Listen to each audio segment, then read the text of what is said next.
जय हिंद दोस्तों, स्वागत है आप सबका आपके अपने YouTube channel Gurukul institute RS में। साथियों, प्रत्येक दिन की तरह करंट अफेयर्स की लेटेस्ट जानकारी मैं आप लोगों को उपलब्ध करवा रहा हूं। साथियों, एक से बढ़कर एक जानकारी आज के इस वीडियो में भी आप लोगों को मिलने वाली है। तो सारी जानकारी महत्वपूर्ण है, परीक्षा उपयोगी है, इसे नोट जरूर कर लीजिएगा। कलम और डायरी लेकर बैठिए, सारी जानकारी नोट जरूर कीजिए। परीक्षा की तैयारी अच्छे तरीके से आगे बढ़ाइए और किसी भी परीक्षा में करंट अफेयर से रिलेटेड प्रश्न पूछे जाए तो आप उसका आंसर जरूर दिया कीजिए। तो आइए दोस्तों, देखते हैं आज कौन कौन सी जानकारी आप लोगों को यहाँ से मिलने वाली है। तो साथियों, सबसे पहली जानकारी है विश्व सतत विकास शिखर सम्मेलन 2025 को लेकर। अब साथियों, विश्व सतत विकास शिखर सम्मेलन 2025 का आयोजन किसके द्वारा किया गया? तो याद रखना है दोस्तों, इसका आयोजन साथियों किया गया TERI के द्वारा। और TERI का पूर्ण रूप क्या होता है साथियों? तो TERI का पूर्ण रूप होता है द एनर्जी एंड रिसोर्सेज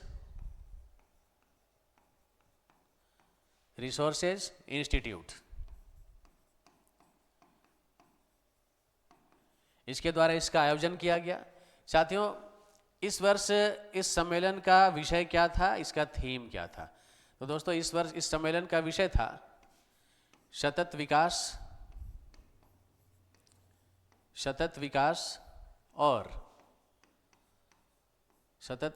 और जलवायु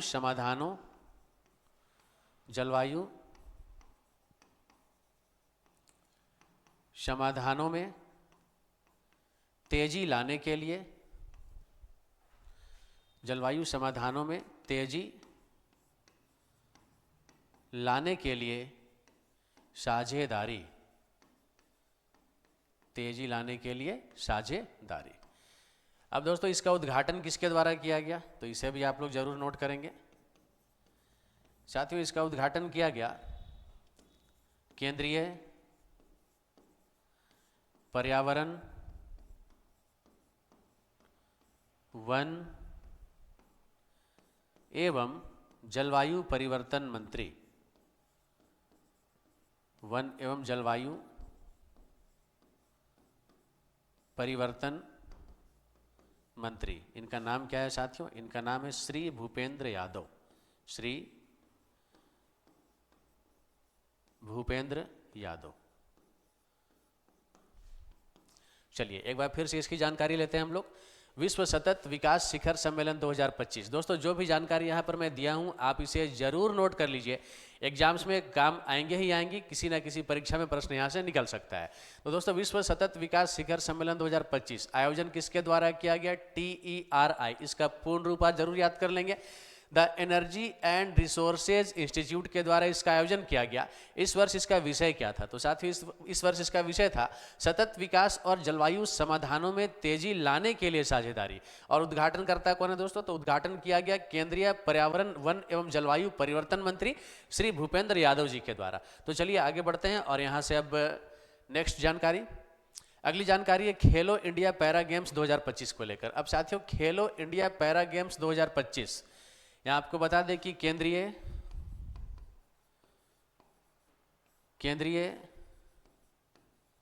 युवा कार्यक्रम एवं खेल मंत्री, केंद्रीय युवा कार्यक्रम एवं खेल मंत्री डॉक्टर मनसुख मांडविया, डॉक्टर मनसुख मांडविया ने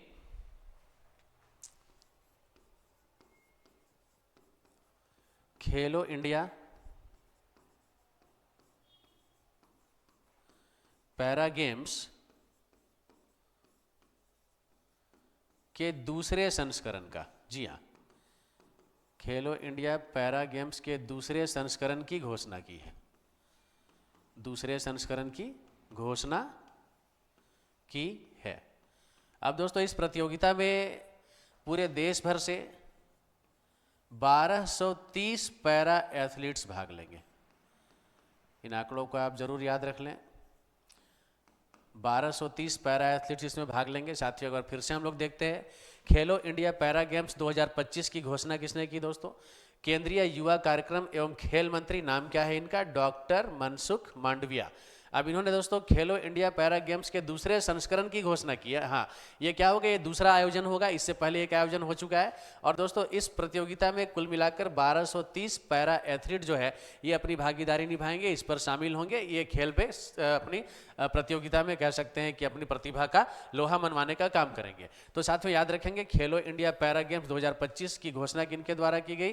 केंद्रीय मंत्री है डॉक्टर मनसुख मांडविया। अब साथियों ये खेलो इंडिया पैरा गेम्स का आयोजन कहाँ होगा? तो साथियों खेलो इंडिया पैरा गेम्स का आयोजन होगा नई दिल्ली में। याद रख लेना है इस चीज़ को, नई दिल्ली में साथियों इसका आयोजन किया जाएगा। चलिए अब यहाँ से आगे की जानकारी लेते हैं। और अब अगली जानकारी है भारत नेपाल जल और स्वच्छता सहयोग समझौता। साथियों भारत और नेपाल के बीच नई दिल्ली में, याद रखेंगे साथियों, भारत और नेपाल के बीच नई दिल्ली में जल और स्वच्छता सहयोग को लेकर के समझौता किया गया है। साथियों यहाँ पर आपको मैं सारी जानकारी दे देता हूँ, आप इसे तुरंत आप नोट कर लीजिए। नई दिल्ली में दोस्तों भारत और नेपाल के बीच जो समझौता हुआ है वो क्या समझौता है? तो जल, स्वच्छता तथा अपशिष्ट प्रबंधन, अपशिष्ट प्रबंधन, अपशिष्ट प्रबंधन को लेकर साथियों समझौता किया गया। अपशिष्ट प्रबंधन को लेकर समझौता किया गया। एक बार फिर से देखते हैं दोस्तों, भारत और नेपाल के बीच जल और स्वच्छता सहयोग समझौता किया गया और इसके तहत साथियों नई दिल्ली में इस समझौते पर हस्ताक्षर किया गया है, जिसमें साथियों ये दोनों देश एक दूसरे को जल, स्वच्छता और अपशिष्ट प्रबंधन को लेकर आपस में क्या करेंगे? सहयोग करेंगे। अब साथियों इसके तहत एक और जो समझौता हुआ है, तो इसके माध्यम से साथियों नेपाल के कर्मियों को, जी हाँ, नेपाल के कर्मियों को जल स्वच्छता, जल स्वच्छता, अपशिष्ट प्रबंधन, अपशिष्ट प्रबंधन, वर्षा जल संचयन, वर्षा जल संचयन को लेकर प्रशिक्षण दिया जाएगा। जी हाँ, को लेकर प्रशिक्षण दिया जाएगा। चलिए एक बार फिर से हम लोग समझते हैं इसे। भारत और नेपाल के बीच नई दिल्ली में जल और स्वच्छता सहयोग को लेकर समझौता किया गया। इस समझौते के तहत भारत और नेपाल ये दोनों ही देश एक दूसरे को जल, स्वच्छता और अपशिष्ट प्रबंधन को लेकर सहयोग किया करेंगे। साथ ही साथ साथियों नेपाल के कर्मियों को जल, स्वच्छता, अपशिष्ट प्रबंधन और वर्षा जल संचयन को लेकर क्या दिया जाएगा? प्रशिक्षण दिया जाएगा। उन्हें ट्रेनिंग देने का काम जो है साथियों किया जाएगा। तो चलिए अब आगे बढ़ते हैं और इसी के साथ अगली जानकारी, अरब लीग शिखर सम्मेलन। अब साथियों अरब लीग शिखर सम्मेलन, तो यहाँ पे आपको बता दें कि पश्चिमी प्रशांत महासागर, माफ करेंगे यहाँ से, अरब लीग शिखर सम्मेलन। साथियों पिछले दिनों मिस्र की राजधानी काहिरा में, याद रख लेंगे, पिछले दिनों मिस्र की राजधानी काहिरा में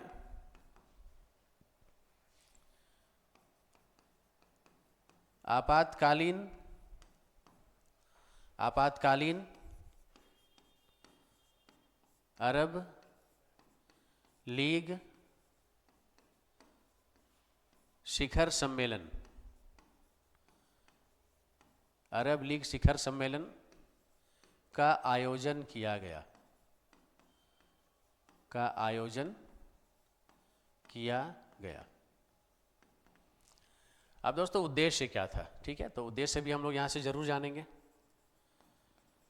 साथियों पिछले दिनों अमेरिकी राष्ट्रपति डोनाल्ड ट्रंप ने गाजा पर कब्जा करने की योजना की बात कही है और कुल मिलाकर ये जो सम्मेलन किया गया है, अरब लीग शिखर सम्मेलन जो किया गया है, यहाँ पर आपको बता दें कि जो अरब के नेता लोग हैं, ठीक है ना, तो अरब के नेताओं के द्वारा एक प्रकार से इस सम्मेलन को जो डोनाल्ड ट्रंप के द्वारा गाजा पर कब्जा करने की योजना की बात कही गई है उसके जवाब के रूप में देखा जा रहा है। तो कुल मिलाकर यहाँ पे जो उद्देश्य बनेगा साथियों क्या है? उद्देश्य बनेगा कि अमेरिकी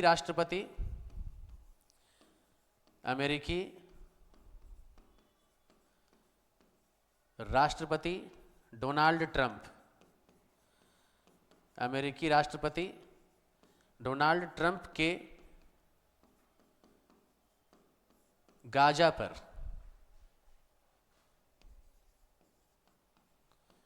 कब्जा की योजना के जवाब के रूप में इसका आयोजन किया गया। इसका आयोजन किया गया। साथियों जल्दी से इसे आप नोट कर लीजिए क्योंकि कुछ और भी जानकारी है, मैं आपको और भी कुछ इसमें बताने वाला हूं। साथियों सबसे पहले जानेंगे कि अरब लीग शिखर सम्मेलन, ठीक है ना, ये क्या है? तो मिस्र की राजधानी काहिरा में आपातकालीन अरब लीग शिखर सम्मेलन का आयोजन किया गया। और उद्देश्य क्या रहा साथियों?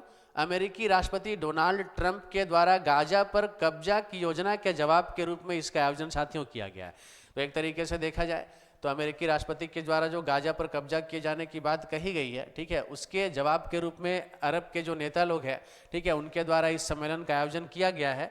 और साथियों इस सम्मेलन में किन विषयों पर चर्चा हुई है, तो जरा मैं लिखी गई चीज़ों को एक बार मिटा देता हूँ और आपको मैं समझा देता हूँ, आप इसे यहाँ से देख लेंगे।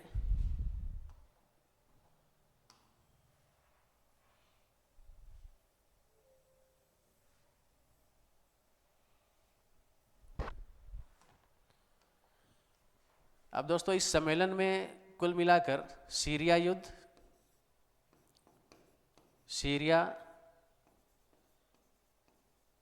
या सीरिया संकट,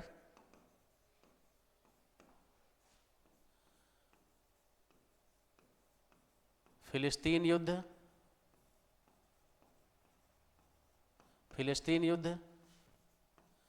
यमन युद्ध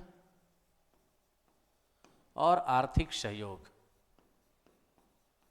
यमन युद्ध और आर्थिक सहयोग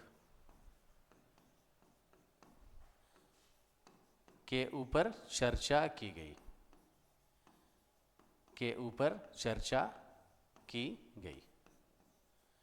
जी हाँ। सम्मेलन का मुख्य उद्देश्य भी क्या था इसमें दोस्तों? सीरिया युद्ध, ठीक है, फिलिस्तीन युद्ध, यमन युद्ध और अन्य आर्थिक सहयोग के मामलों को लेकर, ठीक है, चर्चा जो है इस सम्मेलन के दौरान की गई है। आयोजन कहाँ हुआ? मिस्र की राजधानी काहिरा में। तो चलिए आगे बढ़ते हैं और यहाँ से अगली जानकारी होगी जन औषधि दिवस को लेकर। अब साथियों प्रत्येक वर्ष 7 मार्च की तारीख को जन औषधि दिवस के रूप में मनाया जाता है। साथियों इस दिवस को मनाए जाने का उद्देश्य क्या है? तो साथियों मैं आपको बता दूं कि इस दिवस को मनाए जाने का उद्देश्य है प्रधानमंत्री भारतीय जन औषधि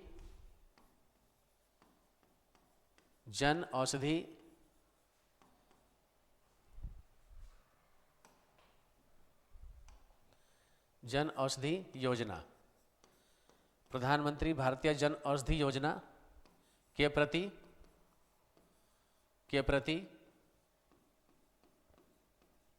जागरूकता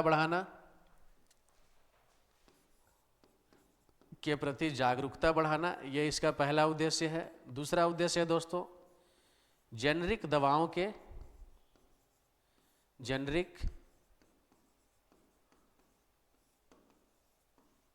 के प्रयोग को लेकर या प्रयोग को प्रोत्साहित करना, जेनरिक दवाओं के प्रयोग को प्रोत्साहित करना। साथियों इस दौरान 1 मार्च से लेकर 7 मार्च तक, जी हाँ, 1 मार्च से लेकर 7 मार्च तक पूरे देश में अलग अलग जगह पर अनेक कार्यक्रम आयोजित किए जाते हैं। एक बार फिर से हम लोग इसे समझते हैं दोस्तों। जन औषधि दिवस ये कब मनाया जाता है? मुख्यतः आप इसकी तारीख को जरूर याद कर लीजिए। जन औषधि दिवस ये प्रत्येक वर्ष 7 मार्च की तारीख को मनाया जाता है। साथियों प्रधानमंत्री भारतीय जन औषधि योजना के प्रति जागरूकता बढ़ाना इसका पहला उद्देश्य है। दूसरा उद्देश्य क्या है, जेनरिक दवाओं के प्रयोग को प्रोत्साहित करना। अब दोस्तों मैंने यहाँ पे आपको बताया कि इस दौरान 1 मार्च से लेकर 7 मार्च तक विभिन्न प्रकार के कार्यक्रम जो है ऐसे जागरूकता को बढ़ाने को लेकर के किए जाते हैं। तो चलिए यहाँ से इस जानकारी के बाद बढ़ते हैं अब अगली जानकारी की ओर। और अब अगली जानकारी है, भारतीय नौसेना ने गुआम में अभ्यास सी ड्रैगन 2025 में भाग लिया। अब दोस्तों यहाँ पर आपको बता दें कि पश्चिमी प्रशांत महासागर, बिल्कुल ये इंटरनेशनल अफेयर्स से संबंधित चीजें हैं, बहुत ही महत्वपूर्ण हो जाती है, इसे आप नोट जरूर कर लीजिएगा। तो पश्चिमी प्रशांत महासागर के गुआम तट पर, पश्चिमी प्रशांत महासागर के गुआम तट पर साथियों एक नौसेना अभ्यास का आयोजन किया गया। अब इस नौसेना अभ्यास का नाम क्या है दोस्तों, सी ड्रैगन, याद रख लेंगे, सी ड्रैगन 2025।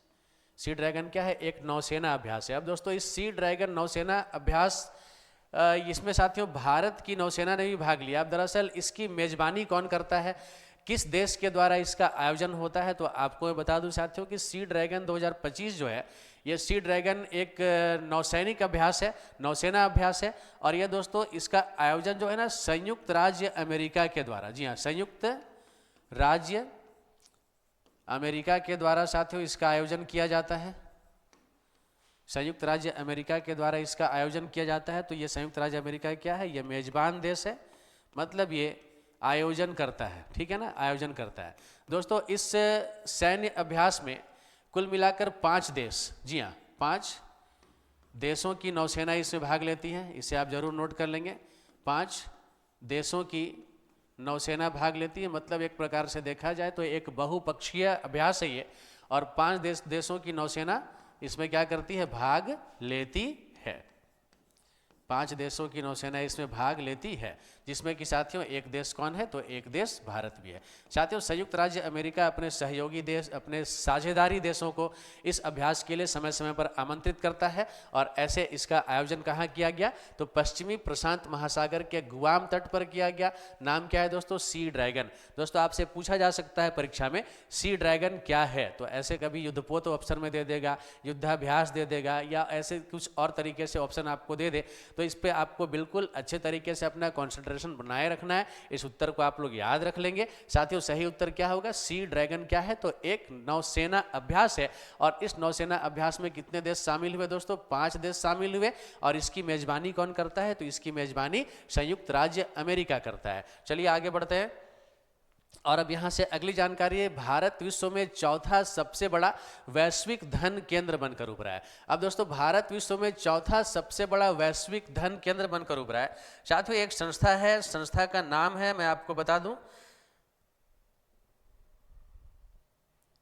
दोस्तों, संस्था का नाम है real estate consultancy company Knight Frank, और ये कहाँ की है, तो यूके की है। जी हाँ, यूके की रियल एस्टेट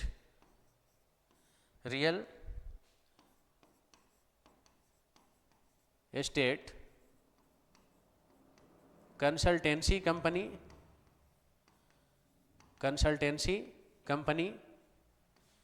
नाम क्या है दोस्तों, नाइट फ्रैंक। चलिए एक बार समझते हैं इसे हम लोग। यूके की रियल एस्टेट कंसल्टेंसी कंपनी का नाम याद रखेंगे, नाइट फ्रैंक। अब दोस्तों इसने क्या किया है, इसने एक वेल्थ रिपोर्ट 2025 जारी की है। क्या जारी किया है दोस्तों, इसने एक वेल्थ रिपोर्ट 2025 जारी की है। और अपनी इस रिपोर्ट में इसने भारत को विश्व में चौथा सबसे बड़ा वैश्विक धन केंद्र के रूप में रखा है। साथियों यहाँ पर फिर से बता दें, विश्व में चौथा सबसे बड़ा वैश्विक धन केंद्र भारत है। तो इससे ऊपर और कौन कौन से 3 देश है, तो दोस्तों मैं यहाँ पे बता दूं कि इसमें जो 3 अन्य देश है, यूनाइटेड स्टेट्स ऑफ अमेरिका मतलब संयुक्त राज्य अमेरिका, इसके अलावा चीन, और चीन के अतिरिक्त दोस्तों जापान। जी हाँ, चीन के अतिरिक्त कौन सा देश है? जापान। और इन तीनों देशों के बाद किसका स्थान आता है साथियों? भारत का स्थान आता है। तो विश्व का चौथा सबसे बड़ा वैश्विक धन केंद्र के रूप में भारत उभरा है। और ये किसकी रिपोर्ट में कहा गया? ये यूनाइटेड किंगडम की real estate consultancy company Knight Frank के द्वारा जारी की गई वेल्थ रिपोर्ट 2025 में ऐसा कहा गया है। तो चलिए इन सब चीज़ों को आप जरूर नोट कर लीजिए, आपके लिए बहुत ही यूजफुल चीज़ है। एग्जाम में साथियों इसका यूज आपको देखने को मिलेगा, कहीं ना कहीं क्वेश्चन यहाँ से बन सकता है। तो चलिए अब देखते हैं अगली जानकारी। और अब अगली जानकारी है पर्वतमाला परियोजना के तहत उत्तराखंड में 2 रोपवे परियोजनाओं को मंजूरी दी गई है। अब दोस्तों पर्वतमाला परियोजना साथियों ये कहाँ चलाया जा रहा है? तो ये परियोजना शुरू की जा रही है उत्तराखंड में। दोस्तों उत्तराखंड एक पहाड़ी राज्य है, हम सभी जानते हैं, पहाड़ों से घिरा हुआ राज्य है, हिमालय पर्वत श्रेणियों से घिरा हुआ राज्य है। और यहाँ पर दोस्तों 2 रोपवे परियोजना जो है वो शुरू किया जाना है। अब ये 2 रोपवे परियोजना कौन कौन सी है? तो दोस्तों मैं यहाँ से आपको बता दूं कि ये जो 2 रोपवे परियोजना है, इसमें जो पहली परियोजना है गोविंद घाट से हेमकुंड साहिब। जी हाँ, पहली परियोजना जो है दोस्तों, पहली परियोजना है गोविंद घाट से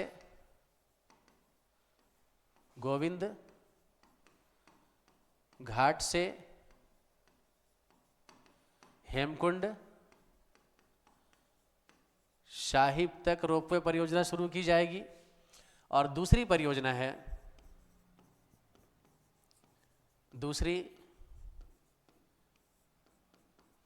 दोस्तों सोनप्रयाग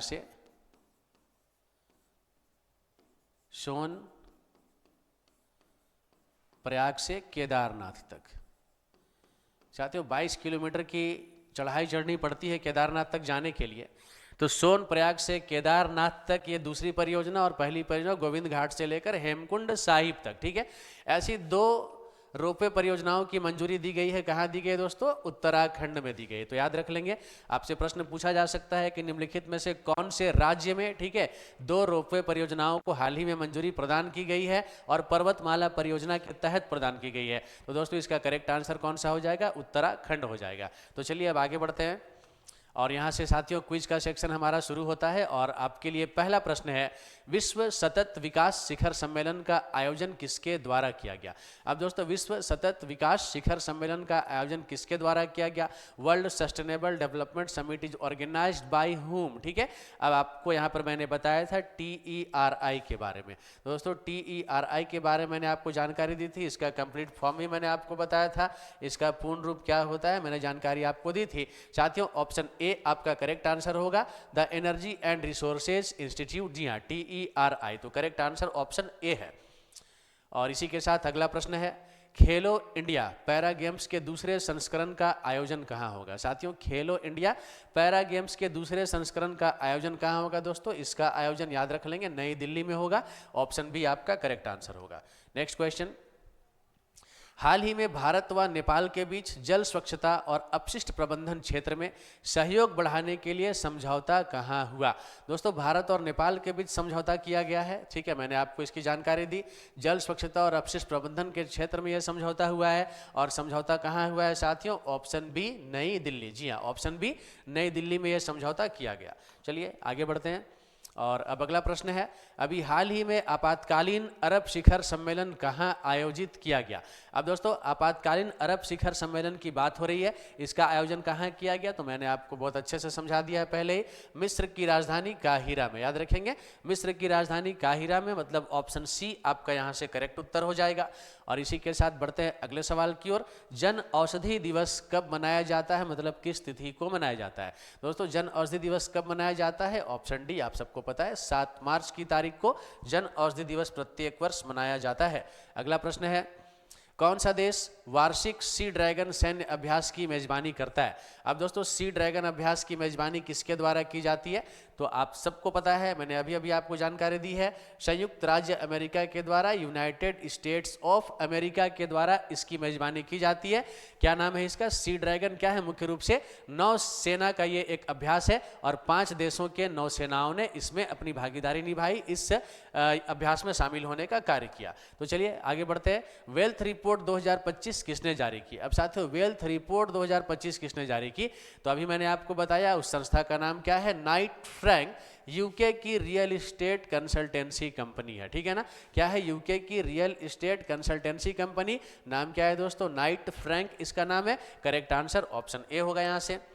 और अगला प्रश्न है, अभी हाल ही में सरकार ने किस राज्य में गोविंद घाट से हेमकुंड साहिब जी तक रोपवे की मंजूरी दी है? अब दोस्तों यहाँ पर रोपवे बनाए जाने की बात कही गई है, कहाँ कही गई है? पहाड़ी राज्यों में की गई है दोस्तों। और पहाड़ी राज्य इसमें अभी कौन सा होगा? अभी ऐसे तो देखा जाए तो हिमाचल प्रदेश वगैरह भी पहाड़ों से घिरा राज्य है, जम्मू कश्मीर भी पहाड़ों से घिरा राज्य है, लेकिन यहाँ पे बात की जा रही है किस राज्य में गोविंद घाट से हेमकुंड साहिब जी तक रोपवे की मंजूरी प्रदान की गई है। तो मित्रों इसका सही उत्तर कौन सा होगा? इसका सही उत्तर है ऑप्शन ए, उत्तराखंड। जी हाँ, ऑप्शन ए उत्तराखंड इसका करेक्ट आंसर होगा। चलिए आगे बढ़ते हैं। और ये आज का प्रश्न आप लोगों के लिए, जिसका उत्तर प्रत्येक दिन की तरह कमेंट बॉक्स में आकर आप लोगों को देना होता है। आज का प्रश्न है, विविधता का अमृत महोत्सव का उद्घाटन किसने किया? साथियों, विविधता का अमृत महोत्सव का उद्घाटन किसके द्वारा किया गया? कल के वीडियो में इसकी चर्चा हम लोग कर चुके हैं, आप कल के वीडियो को देखिए, इस प्रश्न का उत्तर आपको पता चल जाएगा। साथियों, इसका सही उत्तर क्या हो सकता है? ऑप्शन ए राष्ट्रपति, ऑप्शन बी प्रधानमंत्री, ऑप्शन सी गृह मंत्री एंड ऑप्शन डी वित्त मंत्री। ठीक है, ऑप्शन में फिर से पढ़ रहा हूं, ऑप्शन ए राष्ट्रपति, ऑप्शन बी प्रधानमंत्री, ऑप्शन सी गृह मंत्री एंड ऑप्शन डी वित्त मंत्री। साथियों, क्या लगता है इस प्रश्न का सही उत्तर कौन सा है? कमेंट बॉक्स में आइए और अपना जवाब वहां जरूर दीजिए, आपके जवाब की मुझे प्रतीक्षा होती है। साथियों, अपने प्रतियोगिता परीक्षाओं की तैयारी जिस तरीके से आप अच्छे तरीके से बढ़ा रहे हैं और इसे दमदार तरीके से आगे बढ़ाने की कोशिश बिल्कुल जारी रखिए। कहा जाता है labour never goes in when, परिश्रम कभी व्यर्थ नहीं जाता और एक न एक दिन आपको इसका एक अच्छा और बेहतर परिणाम जरूर मिलता है। साथियों, आप सभी को बहुत सारी सफलताएं जल्द से जल्द ईश्वर दे। मेरी ओर से, मेरी पूरी टीम की ओर से बहुत सारी शुभकामनाओं के साथ जय हिंद, जय भारत। साथियों।